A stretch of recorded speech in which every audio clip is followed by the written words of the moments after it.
Well, it's National Literacy Month. It's September. It's my birthday month. So I figured I would do some lives. I was an English teacher for about 30 years, and I still tutor English. I still do writing workshops. So I'm a right space consultant now and a tutor. Now I may go back to teaching English again, but we'll see. But today I wanted to talk about a book that is pretty well known in elementary schools. It has been banned not too long ago. And it's National Literacy Month, so I thought it would be a good time to talk about this book. You might have heard of it, you may not have heard of it. The book is called The Giving Tree. It's by Shel Silverstein, and it was released in 1964 of October. And I'm going to just kind of summarize the book. And this is covered under fair use, educational use of books, of any copyrighted material. So you got a picture. Here's a boy and a tree. All right. And they have this wonderful relationship. The boy comes and visits the tree every day. He plays on the tree, he climbs the tree, he eats the apples of the tree, and the tree loves the boy. And then the boy begins to grow up and he becomes a teenager. And so he comes to the tree one day and he complains, man, I don't have any money. I really want money. I need to have these things that I want, but I don't have any money. And the tree goes, well, I don't have any money, but I do have apples. So you can take my apples and sell the apples, and then you'll have money. And the boy takes all the apples and he sells the apples and he has money. And he never thanks the tree. But the tree is happy because it was of service, it was giving. And the boy doesn't come back for a very long time. And when he comes back, he's now a young man. He's now in his 20s and he wants to leave home, but he doesn't have a place to stay. And the tree says, well, I don't have a place to stay for you, but you can take all my branches and maybe that'll be enough to build you a cabin. And so the boy takes all the branches of the tree and builds himself a cabin, and the tree is happy. And again, the boy never thanks the tree. And let me just say something about trees. I did a little research on trees. If you cut all the branches off a tree, it's pretty likely not to grow those branches back. Some trees do, most trees don't.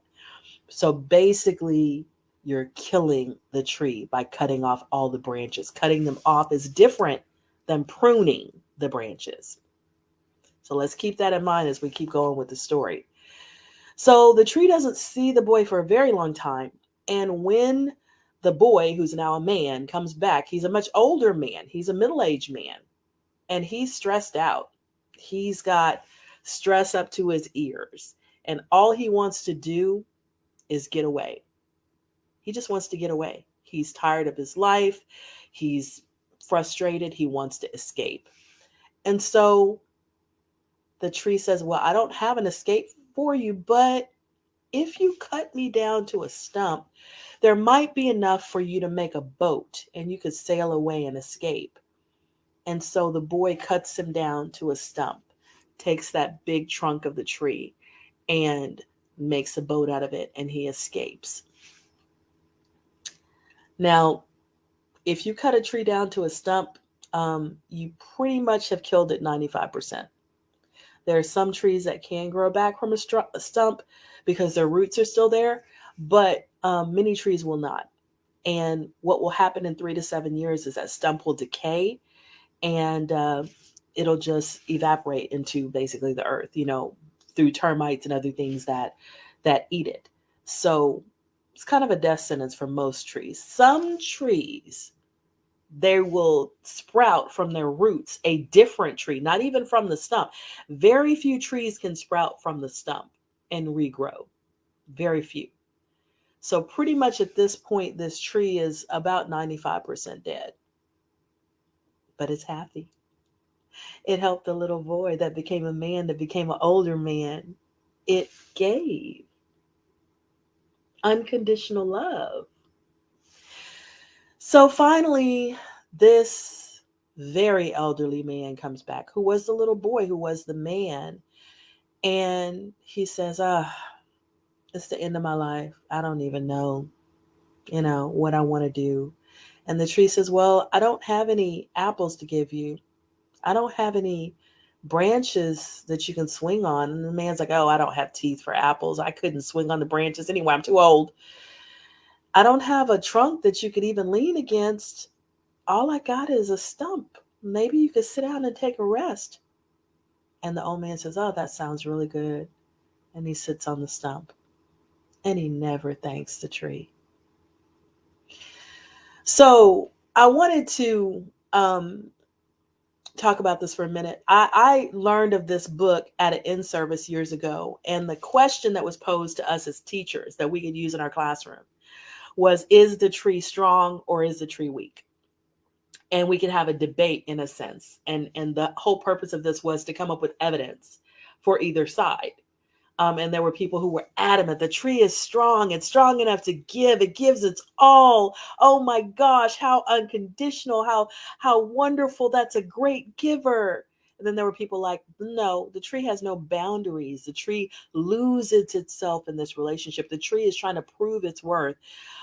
That's not strength, that's weakness. So, either way you could go. But I want to come at it from a different perspective. There is a very famous saying, givers have to have limits because takers don't have any.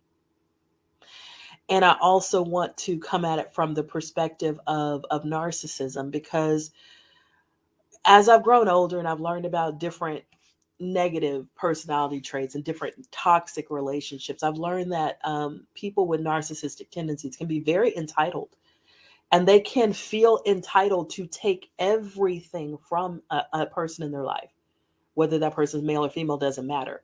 They can feel entitled to take everything, and they may never say thank you. They may never even acknowledge the sacrifice that was given. So this boy has narcissistic tendencies. He takes everything the tree has to offer, doesn't doesn't come fertilize the tree, doesn't come water the tree, doesn't thank the tree, just continually takes. And the tree has been socialized. Let's make it a person in the sense indoctrinated to feel that that's his purpose, to continually give. Now, on social media, there's a lot of controversy about whether unconditional love should be a part of adult relationships. I don't believe it should be. I believe unconditional love exists between a parent and a child.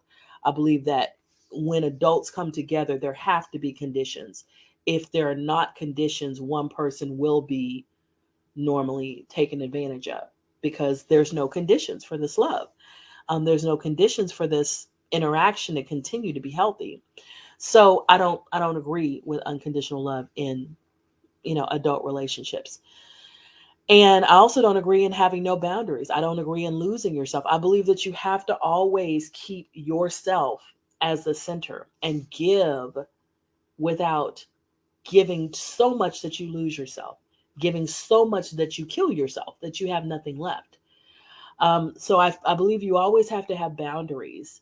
And so I think that this book, which is banned, as I mentioned, in some places, because they don't want children or people to get the idea that this is healthy, you know, to give until you're dead and to get nothing out of it. But the fact that you gave, you get some kind of, satisfaction from being a giver, but there's no reciprocation on the part of the person who's the taker. So I just thought that this was a great illustration of how some relationships are, and I think it's also great to realize that there are some people excuse me, who have been in relationships like this, and when they begin to speak up, there's a pushback. Well, you did it for so long, why are you expecting something now? Now let's talk about the tree. Let's say the tree was a person. When the boy took all the apples, the tree could have said, hey, I'd like you to come back and water me, fertilize me. I've given of myself to you. That could be a way that you show me you appreciate it.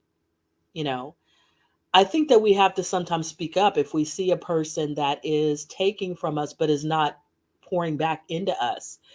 And of course, a tree can't speak up, but people can, So, and if you give your last to somebody, but again, they never thank you, they never reciprocate anything. I don't think that we should give in a sense to get back. But I do think that relationships, it's a cycle of giving and receiving. I think in nature, everything is a cycle. The water cycle, rain comes down to the earth, right? It nourishes everything here. And then we have, evaporation, condensation, things that release back up into the air, moisture, you know. Even if we are breathing, if you were to walk up to a tree and take a piece of fruit from it. As you're standing there, you would be giving off carbon dioxide. The tree would be able to take something from you. I just believe that everything in life is a cycle if it's healthy, So that's just some food for thought. And if you're in a situation where you're the tree and someone is continually taking, I think that it's good to say, hey, I'm not going to lose myself in this situation. I'm not going to find my validation in being the person that gives until I have nothing left to give, because that's not healthy. Your validation should come from inside. You should know that you're worth before you even enter a relationship. You should know that you're worthy of love, worthy of care, worthy of reciprocation, worthy of a thank you. And so if we kind of personify this situation, there's no relationship that you should go into and kill yourself to be in, or lose yourself to be in. It's not worth it. And I just think that when we look at books can be um, very instructional in many ways, and even in the sense of being able to discuss them from multiple perspectives. So this book is a banned book in many places, and I think it's a great tool for thinking about: are we the boy? Are we the tree? Do we need to change if we're the boy? Which I would say, yeah, you do. And do we need to change if we're the tree? Yeah, you do. So, regardless of where you are on either side of this relationship, they both have a toxic connection. The boy is the taker, and he takes without any regard for his effect on the tree. And the tree is a giver, and the tree gives without any regard for the effect that the giving is having on the tree. You got to be reflective about where you stand in the relationships that you're in. And you have to, I think, always be gauging, is this healthy or is this toxic? And if it's toxic, I may need to change. I may need to give more, be more grateful, be more reciprocal, or I may need to put up some boundaries and some limits and say, no, no, I will give you this much and no more. And no is a complete sentence. And no, if that tree, let's say personify the tree, had said no and the boy had stormed off, and the tree had lost that relationship, it would be okay. It would be alive. So sometimes we have to realize that there are people in our lives that will take until we have nothing left. And when we have nothing left, they will leave us anyway. So saying no and preserving yourself, is what you need to do. Because if you really are afraid that if you say no and this person's going to leave, that means that deep down you know that they're only there to suck you dry. And why would you let that happen to yourself? That's a self-esteem issue. So I just wanted to bring that out, because if you're in a toxic relationship, and I'm speaking as a person who's been in a few, that means that there are things about you that need to be healed. There are fears that you're giving into. There are insecurities that you're letting speak for you rather than your security, your confidence, your your boundaries. And all of what I'm saying takes practice. It doesn't happen overnight. You don't go from being the tree who's giving everything to having perfect boundaries in a day. It doesn't happen like that. It takes some time. It takes some practice. But and you don't go from being the boy who's used to taking and being entitled and not even saying thank you to being a reciprocal person. It takes time and it takes practice. But I believe we're in a world right now where men and women are beginning to look at the relationships that they're in, and they're beginning to say, some of what I've seen my parents do, my grandparents do, my great grandparents do, was a boy in a tree. My grandfather might have been the boy, and my grandmother might have been the tree, and she might have given everything, and he never even said thank you. And speaking of, why don't our parents, I mean, our relationships last the way our parents and our grandparents did? A lot of our grandmothers were socialized to be the tree and to feel that it was their job to be the tree and to give everything they had. And that made them a good woman. And they liked, you know, they liked the accolades from the community. She's such a giver.